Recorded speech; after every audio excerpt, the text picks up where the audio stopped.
হচ্ছে, উঠছে মাথার কেস। আমপানা খেয়েও সবাই ভালো লাগবে বেশ।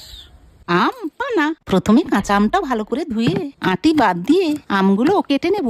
আমটা হালকা একটু খারাপ হয়ে গেছিল, তাই ওই অংশটা বাদ দিয়ে আমি বাকি অংশগুলো নিয়ে নিলাম। একটা কড়াইতে জল দিয়ে আমগুলো দিয়ে দিলাম, নুন, কাঁচা লঙ্কা, এক টুকরো আদা দিয়ে ভালোভাবে সেদ্ধ করতে দেব 10 মিনিট। শুকনো খোলায় জিরে ভেজে নেব, তারপর ওটা গুঁড়ো করে নেব। ঠান্ডা হয়ে যাওয়ার পর আমগুলো পাল্পগুলো বের করে নেব।